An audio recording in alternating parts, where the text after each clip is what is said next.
Jaren, talk about what that game was like, because it was a shootout, particularly in the first half. Yeah, just that, man. It was a track race. We knew from the beginning they had a explosive offense, and the chances were it'd be a shootout like that. And we were prepared, had a good game plan. Excuse me, and just executed along the way. Been talking to the other guys, and I wanted to ask you about how big that fumble recovery early in the fourth quarter was, because it's a 3-point game, and you get set up with great field position, able to make it a 2-score game. How crucial of a moment was that for you guys? Oh, it's huge, man. Our defense played outstanding, lights out the second half. Came out and did their thing, and that fumble alone right there, give us a short field, able to go up by 2 scores. That was a game changer.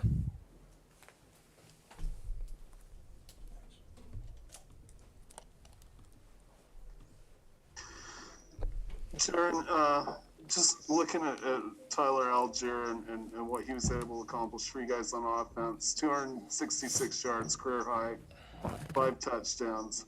He's just been a workhorse for you guys over the last few games. What's it like just watching him drag down tacklers, bust through holes like he does? It's crazy, man. You don't see that often in college football, the way he runs and the way he finishes runs. Very few guys, do that every year you see, and those are guys that end up doing a lot at the next level. So that's the kind of dude Tyler is, and his development over 4 years has been insane, and I'm just happy to be here to see him do that, and now to play behind him and with him. It makes everything else in the offense so much smoother when him and the O-line do their thing. So it's fun. Mitch and then Matt. Jaren, what were your feelings and the team's feelings, for that matter, after that 21-0 lead just evaporated? What was maybe the feelings amongst the team? It was expected. We knew they're a good offense. We'd have to keep rolling, and that's what we did. So, they got up, scored a couple touchdowns. They got the lead back, but it didn't deflate us at all. We just kept rolling, kept doing our thing, and moving the ball. What changed maybe this week's game plan for the offense compared to previous weeks? Because this output is far. It's kind of an outlier compared to what you guys have had to this point in the season. Yeah, we just executed better. Same game plan, nothing's changed. If you watch the film, same plays, same guys. We just didn't hurt ourselves. Especially in midfield after we moved the ball in the past. We've made a lot of silly mistakes, killed ourselves, and tonight it didn't do that. We just put together a full game offensively and defensively, special teams, and that's the outcome. What aspect of the offensive performance and over 700 yards of total offense was the most impressive from your perspective?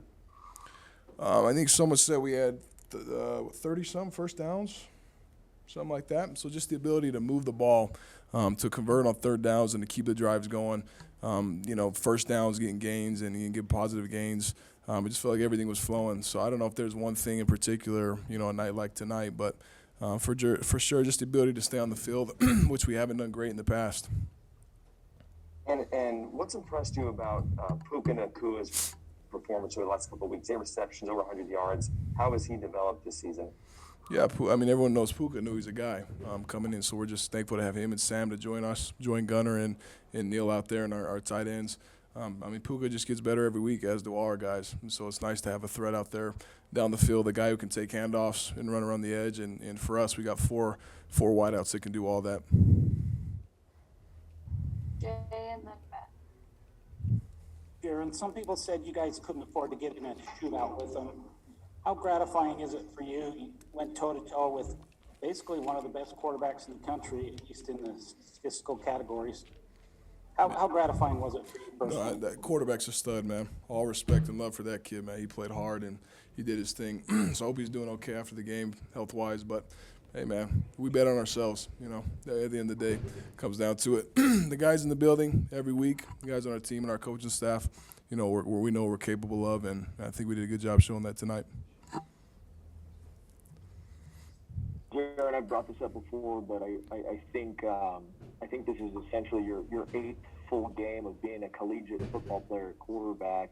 I know you've been in the program for a while, but 8 full games. What have you learned specifically about the last 4 games, though, about your game that has kind of helped you progress? Yeah, to be an efficient quarterback, just give the ball to your playmakers. Don't do too much.